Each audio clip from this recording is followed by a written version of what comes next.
Welcome back to Amtower Off Center on federalnewsradio.com and 1500 AM. I'm Mark Amtower, primarily because nobody else volunteered. My guests today are Lisa Dezzutti of Market Connections, Ralph Renzi of WTOP and Federal News Radio, and Rita Walston of Immix Group. And number one, you can find Immix Group at immixgroup.com. You can find WTOP on your radio dial, and Federal News Radio obviously is 1500 AM, federalnewsradio.com. And the website. And the That's website, right. Thank you, Lisa. yes, and Market Connections Inc. I said that there's a lot of information at the immixgroup.com. Obviously, there's a lot of information at all three websites, and I've referenced Lisa's study sort of tangentially here. She does a marketing and media study that I use in my seminars, in my articles, in my books, and when I want to go to sleep.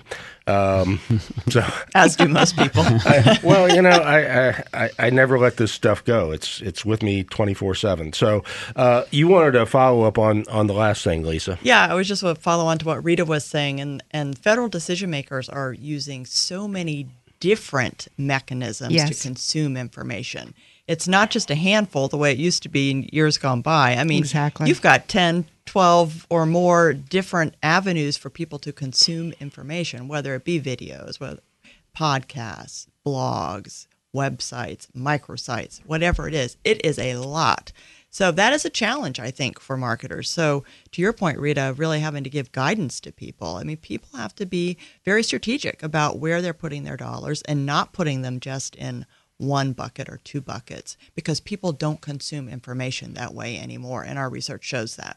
Yeah, the content marketing leads to the next topic, segue, whatever, and that is the re-emergence of thought leadership. Oddly enough, thought leadership as a phrase has only been around for about 20 years. It was first used in the Booz Allen Hamilton Strategy and Business magazine in the early 90s.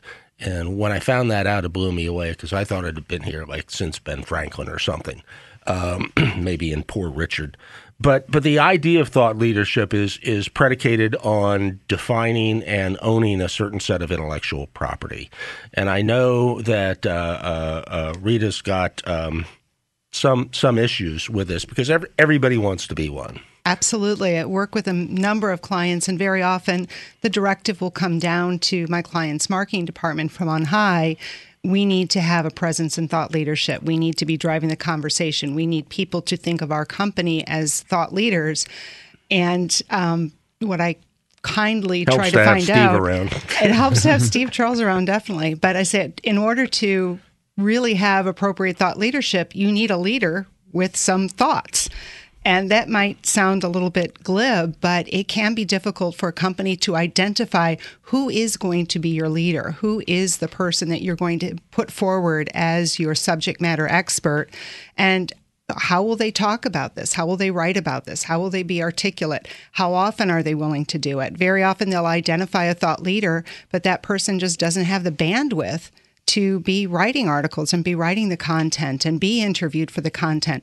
That makes a thought leadership campaign much more challenging. Well, give you two examples. Having somebody in the studio who has to think for about 40 seconds before a word pops out.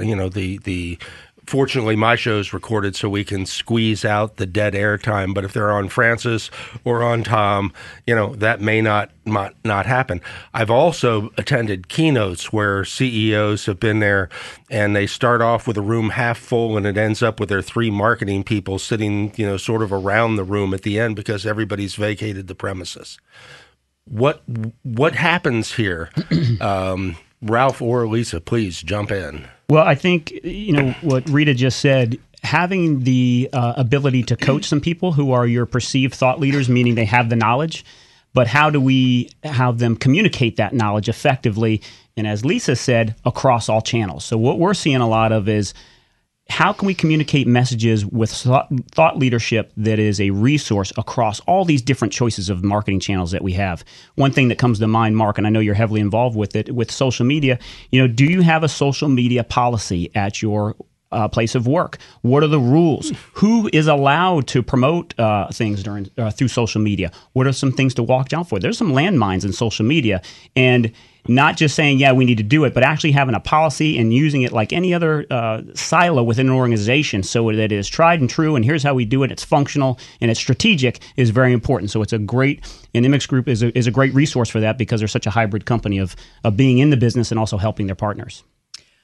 What we encourage clients to do, because we do thought leadership, we support thought leadership a little bit different from what Rita is doing through research. So what we encourage them to do is to take that research, couple it with, internal SME perspectives, and to be objective. We've all talked about that. And clients are hesitant.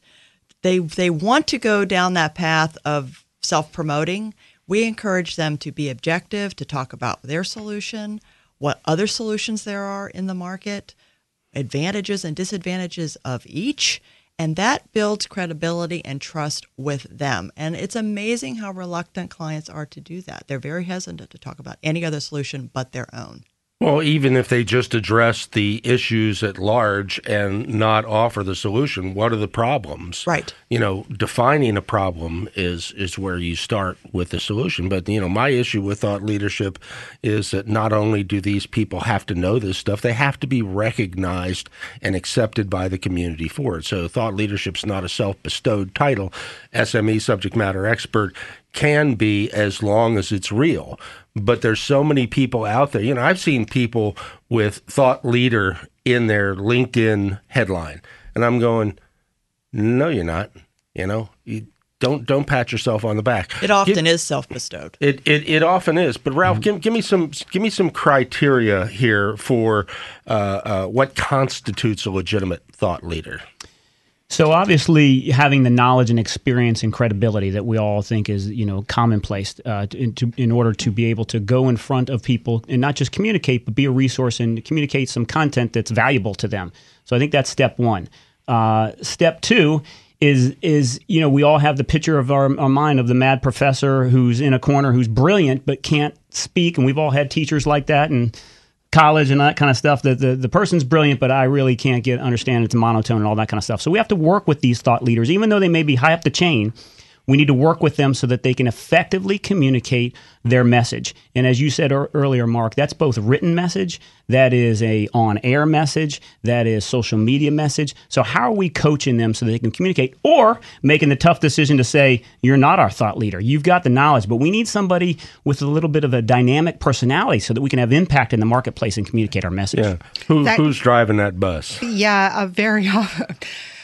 We try to help drive that bus, but I totally agree with you, Ralph. You can have folks where they may be very articulate on the fly, but it's very difficult for them to put a sentence together. So they're having a ghostwriter behind them. Can they be brief? Brevity is the soul of wit if you've got to do the tweets. So it can be very difficult to find that one person who not only is well-versed in their field, but then can communicate, as Lisa, you said, on all of these different platforms that are so necessary.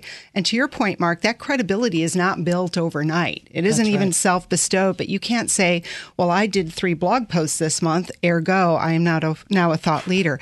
It takes a while to build that. And I know that we work with our clients to help do different training.